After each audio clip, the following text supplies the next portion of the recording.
ये किसका घर है?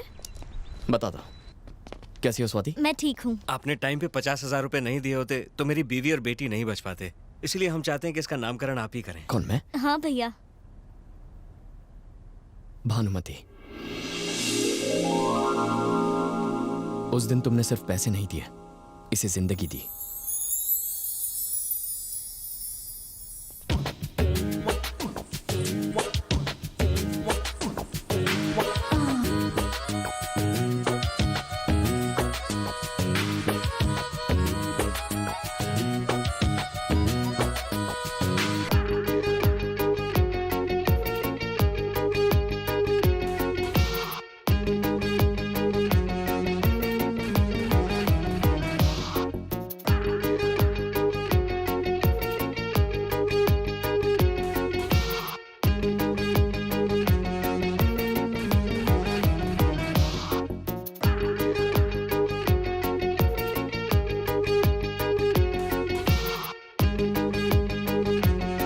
भानु, इतने महंगे कपड़े पहनकर कहाँ जा रही हो?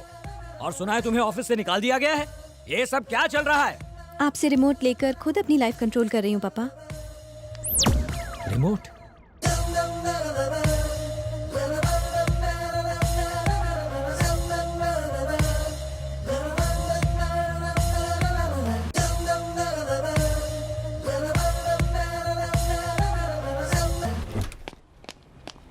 आशु नाटक छे। सॉरी। हाँ चिपकू। तुम्हें प्यार हो गया? एक्चुअली ए, मुझे ऐसे मत देखो। हाँ?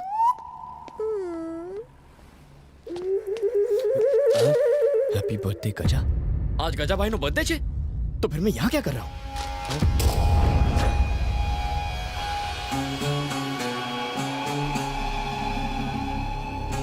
शंकर ने तुम्हारे खिलाफ सारी सबूत जुटा लिए हैं। हार गए तो उम्र कैद। मुझ पर केस करके डराना चाहता है मुझे। 25 सालों की दोस्ती, 10 सालों की रिश्तेदारी। इसे देखो, अपनी बहन से शादी करवाई थी मुझसे। 5 साल पहले जब मैं और शंकर बिजनेस पार्टनर्स थे तो एक छोटी सी गलती हुई थी मुझसे सॉरी कहने को कहा और मैंने साफ इनकार कर दिया। अरे हूँ गजा छू, मेरी कमजोरियों को ढूंढ के मेरे खिलाफ इस्तेमाल करना चाहता है। क्या समझता मैं डर जाऊंगा? अगर मैं जेल गया तो उसे भी जिंदा नहीं रहने दूंगा। सुनिए जी, भैया के आगे झुक जाइए। उसके आगे मैं क्यों झुकूं? वो भूल गया कि मैं उसकी बहन का पति हूँ। जेल भी चला गया तो तुम्हें कोई तकलीफ नहीं होने दूंगा। इतनी दौलत कमा ली है कि तुम्हें बच्चों की परवरिश करने में कोई तकलीफ नहीं होगी। अब तुम ही बताओ, इससे ज्यादा मैं क्या कर सकता हूँ? सॉरी बोल सकते हैं,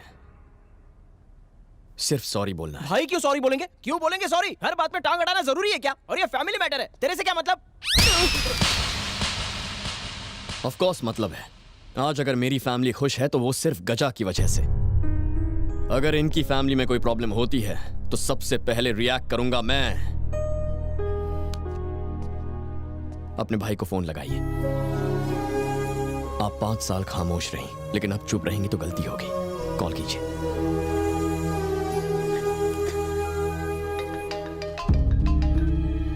हेलो भैया,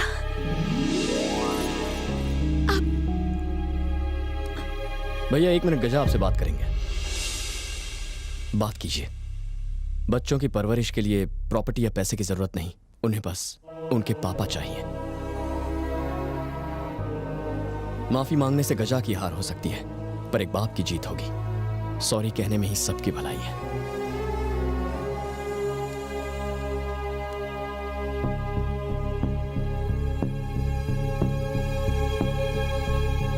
सॉरी बोलो पापा।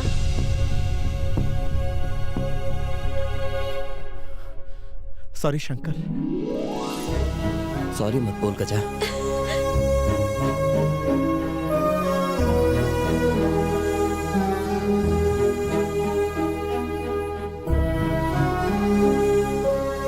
हैप्पी बर्थडे गजा। ये भाई के कुछ ज्यादा ही पास आ रहा है। वो पास नहीं आ रहा है, तुम दूर जा रहे हो। अरे 5 साल की टेंशन को तुमने 5 मिनट में सॉल्व कर दिया। ये होता असली फ्रेंड। मजा आ भी गई। ईश्वर, आज तक आपने ईमानदारी की राह पर चलने में मेरी सहायता की। 30 साल तक अपने असूलों से कभी समझौता नहीं किया। 30 दिन बाद मैं सर्विस से रिटायर होने वाला हूँ। मुझे इतना सामर्थ्य दें कि बिना भूल किए सम्मान और शांति के साथ रिटायर हो सकूं।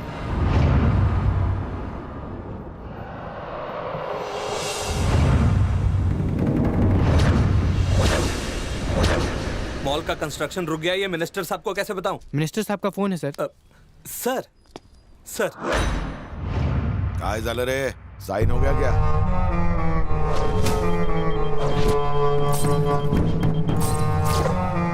नारायण मूर्ति।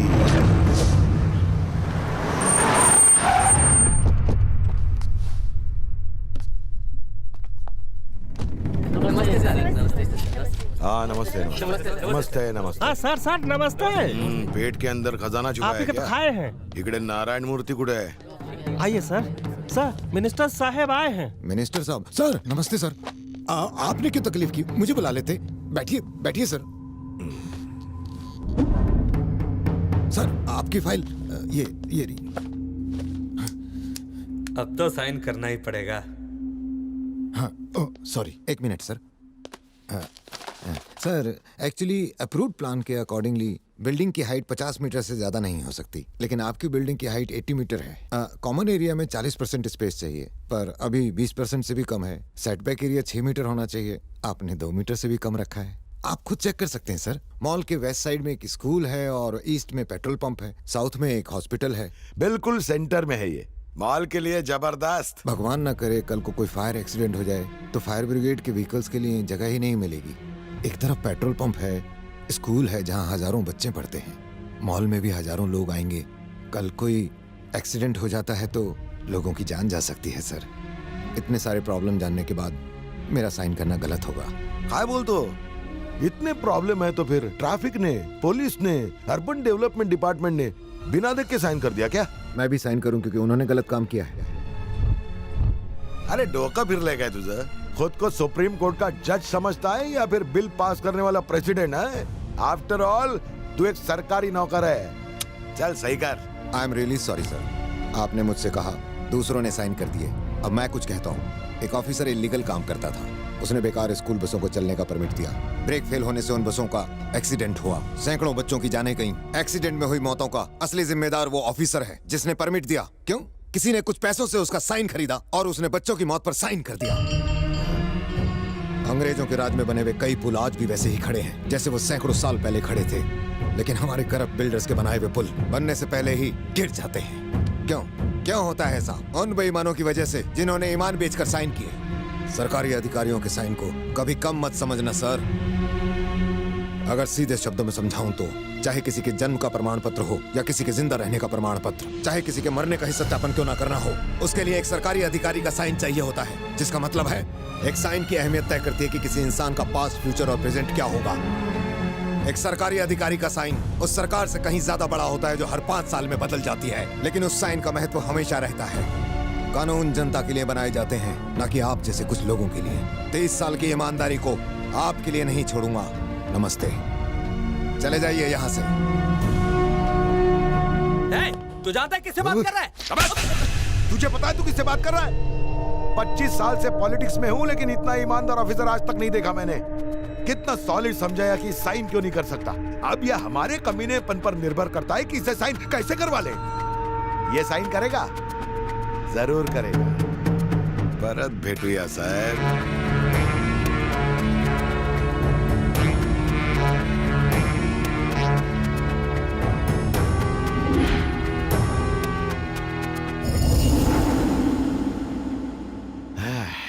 पैसा कमाना तो इंसान का हक है। फ्रॉड करना, रिश्वत लेना, इसी के लिए तो भगवान ने सृष्टि की रचना की है। लेकिन ये मूर्ति इधर कैसे पैदा हो गया? ओह, इसका मतलब भगवान से भी कभी कभी उल्टे हाथ से पांच से पढ़ के गलती हो ही जाती है। लगता है किसी घटिया डॉक्टर ने इसे ईमानदारी का इंजेक्शन देके भगा दिया। ये दुनिया का पहला प्राणी है जो ईमानदारी का पोस्टर लेके घूम रहा है। कैसे भी करके इस नारायण मूर्ति के अंदर करप्शन का वायरस घुसेड़ते हैं। अरे गजा जी सर। बचपन में जेब काटते वक्त मुझे पुलिस ने पकड़ा और बहुत मारा। तेव्हा मला पुलिसची पावर समजली। बाद में एग्जाम के वक्त रिश्वत विश्वत देके मैं भी पुलिस वाला बना। एकदम स्टाइल में मैंने पुलिस स्टेशन में एंट्री मारा तो वहां के एमएलए ने मुझे थप्पड़ मारा। तेव्हा मला एमएलए ची पावर समजली। फिर टिकट खरीद के बूथ कैप्चर करके मैं भी एमएलए बना, लेकिन उन्होंने मुझे छोटी सी असेंबली में बिठा दिया। मैंने स्पीकर को पूछा क्यों, तो वो बोले तो मिनिस्टर नहीं है ना, म्हणून मी मिनिस्टर बन लो। लेकिन आज उस ऑफिसर ने मुझे मेरी औकात दिखा के जीरो बना दिया। मेरे पास पैसा है, प्रॉपर्टी है, पावर है, पर उसके पास ईमानदारी का फुगा है जिसकी हमें हवा निकालनी है।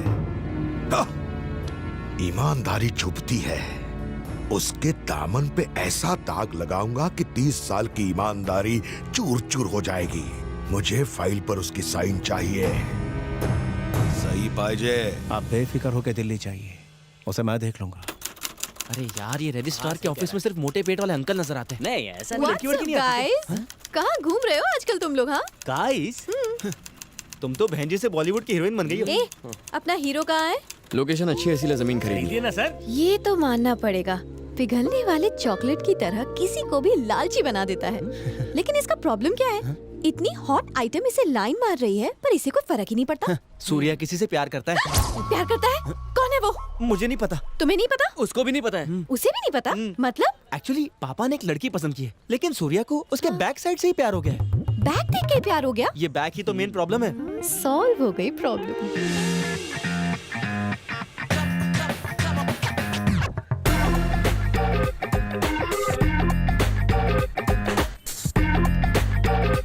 सुना है बैग देखकर ही लड़की से लव हो गया। खैर ये सब बातें छोड़ो, मुझे देखो। वैसे लड़की का बैग देखना बैड मैनर्स होती है, फ्रंट देखना है।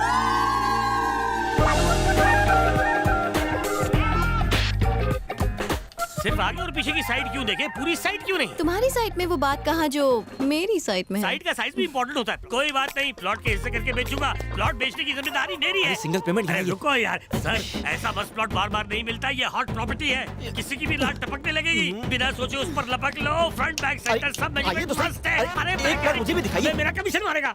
पूरी साइड देखनी हो तो जल्दी आ जाना। हाँ।